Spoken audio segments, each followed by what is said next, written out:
Out of the dozens of zones that appear within classic World of Warcraft, by far one of the most unique is Teldrassil. This is the starting zone for Night Elves on Azeroth, a reclusive people who have recently become involved once more in the events of the world. The Elves have one of the lengthiest histories of all the races, with ancient wars against demons and the forces of the Old Gods spanning over 10,000 years. Teldrassil is the most recent chapter in this history, a gigantic world tree that rises from the sea, shouldering an entire civilization, though this renaissance after the cataclysmic Third War is not without flaw. Many players have memorable experiences of exploring this tranquil, relatively low-stakes region, but today, I want to unpack what's really going on beneath the surface and unlock the secrets of Teldrassil. What's hidden away in the corners of the world? What cool details can we find by scouring the map? And what secrets have been covered up by Blizzard themselves? Let's find out. For those familiar with the story of Warcraft 3, the plight of the Night Elves is a well-known tragedy. At the climax of the Third War, the Elves, led by the druid Malfurion Stormrage, sacrificed the power of the old world tree, Nordrassil, to destroy the demons of the Burning Legion. Azeroth was saved, but the elves lost their immortality and much of their magical might. In this new broken era, Malfurion disappeared, leaving the new archdruid Fandral Staghelm to make a controversial decision, planting a new world tree to replace what was lost. And so Teldrassil was born, planted off the stormy coast of Darkshore to serve as a new home for the elves. However, this reckless decision was not respected by the magical dragonflights, who refused to bless the New World Tree, viewing it as an act of selfishness to try and regain immortality so blatantly. This has caused the growth of the new tree to be unpredictable at times, and also means Teldrassil is more susceptible to corruption. Around 3 years later, it is here where you, as a young night elf, enter the world. High atop a tree so vast it is a nation of its own, filled with settlements, forests, lakes, and mysteries. With the sting of mortality now realized for you and your kin, it's up to you to cleanse the growing darkness within the great tree and restore balance to the natural order. Various plot lines are uncovered and intertwined as you explore the starting zone, level up, and grow more familiar with the elves and their stories along with your own spells and abilities. There are 3 topics I'd like to dive into today. Some small one-off details I found while questing, the schism within the Druid Council, and the formation of Teldrassil itself, the latter of which has some big ramifications for the history of the zone. One of the most striking details you might notice in the starting zone of Shadowglen, especially on a replay through here, is the name of a prominent NPC, Melithar Staghelm, a possible relative of the new Archdruid. We'll discuss him more in part 2, but I believe it was intentional to introduce him to us here, on Square 1, along with his dryad acquaintance Terrandrella, a visitor from the mainland who has come to study the growing corruption of nature. Not long after, Melithar gives you your very first class quest to visit your trainer, and while most of the dialogues are fairly generic, I found the warrior one to be rather insightful. Much has happened over the last few years. The creation of Teldrassil, the corruption of many of the forest creatures here and abroad, discovery of lands we thought lost to us like Feralis, so much in so little time. It's strange to see such a random zone brought up here, but it brings up a really cool story element. The Night Elves haven't really explored outside their own forests for nearly 1,000 years, and haven't had an empire for 10,000, and as we enter the world of Warcraft, the elves are re-emerging into the wider world too, supporting the later plot at Feathermoon Stronghold, where an expedition seeks to rediscover the Highborn ruins here. Back in Shadowglen, the only other remaining mystery to tackle is that of the Grell. Vicious forest sprites, the Grell have taken over the abandoned Furbolg camps dotting the valley, but are curiously considered to be demons rather than humanoids. This is the first example of a very inconsistent pattern in how some Grell are demonic and others are simply humanoids, a pattern that does not correlate with them being corrupted with fell moss or not. It doesn't help that Grell share the same model as imps, which are all demonic and often serve warlocks or the Burning Legion. It seems like Blizzard are aware of these strange similarities, and in the Legion expansion they attempted to reconcile the issue with a single quote from an imp on the Broken Isles. There is a legend that some of our ancestors can be found on this world that are not a part of the Legion. I bet they are boring. This reveal is meant to imply that all imps were originally Grell of the Forest, which is an interesting take, but 1, is not in the classic lore, and 2, still doesn't explain the inconsistent creature types. My personal opinion is that since pretty much all of the Grell we fight are fallen or corrupted in one sense or another, they should all be considered demons now, but maybe in the past they were considered humanoids similar to, say, the Dryads. This theory is also supported by dialogue in Cataclysm, which indicates Grell beyond saving become demonic and must be eliminated. But again, feel free to take retail lore as its own thing. Simple creatures of the forest, the first casualties of many we will witness related to the corruption of the New World tree. On the road to Dolinar, you will likely run across Zen Falhoof, a satyr who you might help out for some quick XP by collecting some reagents from the local fauna. Unfortunately, this alienates you from the Council of the Forest in town, who inform you that teaching a lesson to Falhoof is the only way to redeem your actions. To enact the council's plan, you collect 3 fell cones from the nearby woods and give them to Zen as a snack, but through some magical means the cones transfigure him into a frog, ending one menace to the forest. But one has to stop and consider, why are there fell cones falling from the boughs of the trees, spewing green smoke into the air? Obviously, this is another sign of corruption or mutated growth, and one that almost nobody considers while questing here. Something else to think about is Zen's potential involvement in this plot. There's no evidence to back this up, but I think there's a poetic justice to the idea that the satyr may be responsible for the cones, only to fall victim to their cursed effects. Or perhaps a divine intervention by Elune, goddess to the elves, honoring the hero's repentance.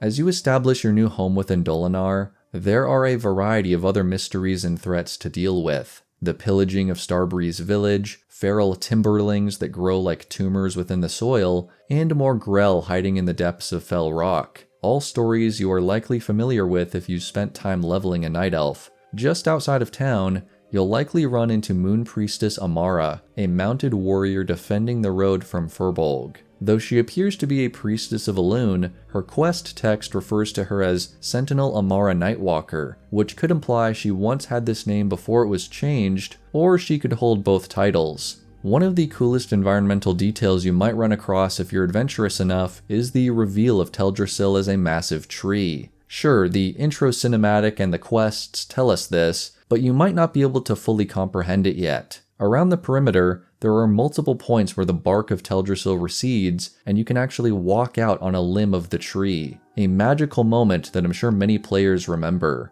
And if you fall off, well, the ocean might save you, but the giant roots that extend into the water sure won't. The placement of these branches is also at times very intentional, behind the Dream Eater's camp, behind Gnarlpine Hold, and near the massive Wellspring waterfall. Never a destination for a quest, unless you're an agile rogue, but just close enough to tempt young heroes with an awesome sight on the borders of the zone. One tiny detail to end this chapter on is the Brushwood Blade, a quest item from the Ban Ethil Barrow quest that has you release the spirit of a cursed druid, Oben Rageclaw. The sword has an oddly slow attack speed, and is also one of the only one-handed blades to be stored on the player's back instead of their waist, meaning you can carry a sword and shield on your back in this case. This could imply it was originally designed as a two-handed sword, but was later changed. The more you know. These details or mini-theories I find fascinating on their own, but there are also plenty more that relate to one of the key underlying conflicts in this zone, the political tension between the druids of the Cenarian Circle. A few years ago, one of the very first lore theories I published on my channel was called The Mystery of Morrowgrain, which explains why Malfurion disappeared from the public eye and was replaced by the new Archdruid Fandral Staghelm. The gist is this: Fandral, using a cursed plant called Morrowgrain farmed by players, is secretly poisoning Malfurion's sleeping body, trapping his spirit within the realm of the Emerald Dream. Without a present leader, Fandral assumed the mantle of Archdruid and convinced the others to help him plant Teldrassil, despite the hubris it showed and the corruption that now festers within it. This decision and others have also drawn the contempt of the Cenarian Circle, a non-partisan council of druids based in the sacred Moonglade and founded by the demigod Cenarius. Regardless of these setbacks, Fandrel's loyalists still support his leadership within the capital of Darnassus, all while he maneuvers everyone away from the truth, that he is the traitor responsible for Malfurion's mysterious illness and the corruption of the tree, having grafted a cursed branch to the sapling when it was still young. In Classic, we never get to see this full story, but pieces of it are in the game and are laid out in my Morrowgrain conspiracy video. Today though, I found a few more tidbits that fit into this power struggle between the Druid factions, Team Malfurion versus Team Fandrel, and their relations to the Cenarian Circle. The Druid trainers you encounter on your leveling journey provide some very specific insights that are easy to miss. Cal, the local trainer in Dolinar, gives us the following advice. "We are the preservers of the balance, now and forever, as Malfurion lies in the dreaming. Never forget this." With Malfurion's coma being a secret to all but trusted druids, it's actually a big deal that this run-of-the-mill NPC reveals it to you. I think this points to Cal being closer to Team Malfurion, as he shows a good deal of reverence for his former mentor and perhaps concern for his condition. This is in contrast to Corithras Moonrage, another druid stationed here who delivers some history of the zone to you as you complete his tasks, but curiously leaves out any details regarding Malfurion other than he disappeared and never returned, much more reserved. In Darnassus, your new trainer Mathringal Bearwalker is second in command to Fandrel himself, and just look at what he has to say. "We are the preservers of the balance, now and forever, as Cenarius has taught us. Never forget this." Eerily similar to Cal's wisdom from earlier, but erasing the mention of Malfurion in favor of the demigod Cenarius. I believe this is all part of the narrative. As Fandrel's right-hand elf, Bearwalker likely wants to shift attention away from the former archdruid, though he can't avoid mentioning there's tension that exists between Fandrel and the druids in Moonglade. On the ground floor, the other trainers here do their best to downplay the situation and are clearly on Team Fandrel as well. "There are rumors of strife within the Cenarian Circle, but you should pay such loose talk no heed. Our archdruid Fandrel Staghelm leads us and all of Teldrassil to glory." This trainer in particular, Denatharion, is clearly a fan of Staghelm, and in an unreleased voice line from the Cataclysm beta, it seems Blizzard were originally planning on making him a traitor with full knowledge of Fandrel's schemes, but this was cut before release. His name may also be a reference to Denethor from Lord of the Rings, and while you could say that's just a coincidence, he is found not too far away from the vendor Mithrandir, an obvious nod to the elvish name for Gandalf, Mithrandir. Let's briefly return to Shadowglen and consider Fandrel's possible relative, Melithar. He is one of the first druids to help you investigate the Felmoss corruption, and is known by Terendrella, a dryad of the forest, as a wise druid. With a sincere tone and a positive connection to a creature of the forest, I would place Melithar as a sure ally of Teldrassil, but without any more details, we can't know for sure where he falls into the various factions, or even how he might be related to Fandrel. One of the final quests you'll complete in this zone is simply called Teldrassil, and is obtained after dealing with the Bloodfeather Harpies, fierce enemies that now encroach upon the sacred Oracle Glade, once a site of meditation for the druids. After thinning their numbers, the Oracle Tree seems more at peace, and sheds a piece of enchanted bark documenting your deeds that is to be delivered to the Archdruid himself. A couple things to note here. 1. Why did they change the tree's model from this awesome ent-looking thing? Now that would have been a lot of fun to talk with. 2. Everything we learn about the Oracle Tree indicates it is a living presence that may be some sort of representation of Teldrassil itself. Hence the name of the quest, and why it's such a revered area of the map. After bringing the bark to Fandrel, he congratulates you on a job well done, but ponders why the Oracle Tree has not communicated with him for such a long time, further highlighting the disconnect between this faction of druids and the goals of nature. As I mentioned earlier, Fandrel is never deposed or found out during Classic, but it is interesting to be a fly on the wall as all of this is unfolding, with the new Archdruid balancing his role as protector of the forest while also working to undermine its safety and that of its former leader. There is one more aspect of Teldrassil I want to explore today, and that is its origin, and how I think we're able to see all the incredible sights and environments atop this single tree. We know Fandral and the other druids pooled their magic and planted Teldrassil off the coast of Darkshore, but what was there before the tree? Did the elves just sail out there and drop a seed into the ocean? With all the lore Blizzard scrubbed from their own websites early in development, you might think so, but there is a lot more to uncover. Before the whole zone was known as Teldrassil, it had another name, Kalidar. This was once a small island off the coast that likely existed since the Sundering, but it has since been eclipsed by the trunk of the New World tree. There may have been plans to name the entire zone Kalidar, as evidenced by most of the game files here still being named with the Kalidar prefix, along with some unused quest dialogue. This was likely changed before launch to prevent confusion, since Kalidar the island and Teldrassil the tree are more or less the same functional space now. I briefly discussed this topic in my Secret of Darnassus video, which has been debunked by some clever commenters, but I want to take a part of what I said in that video and elaborate on it. It is still my firm belief that not only did the tree outgrow the landmass, but as a product of its formation, it actually ended up lifting a chunk, or even the majority of the island up with it, scooping up rock, soil, and living things as it rose toward the heavens. This sure would give another layer of meaning to Teldrassil's own name, the Crown of the Earth. This is the only explanation that allows what we see in this zone to exist. Sure, it's possible the druids were able to sculpt the landscape on their own and make soil and rivers and all the vegetation we find, but the creatures are what really convince me of this theory. It would be difficult enough to establish a full ecosystem here by bringing across night sabers, spiders, and owls from the mainland by boat, but a nasty tribe of harpies? Forget that. And why would an entire tribe of Furbolg move out here willingly, even if they were once friendly to the elves? It just doesn't make any sense for the tree to have all these diverse beings living on top of it without them, and the places they inhabit, existing in the past, when Teldrassil was Kalidar, the island. This island theory also ties back to another small plot point in this zone, the research of Denalon. Throughout your journey, you might encounter some strange plants that yield glowing fruit and shimmering fronds, which the herbalist explains may have come from as far away as the Swamp of Sorrows or the human lands, now of course mutated by the corruption.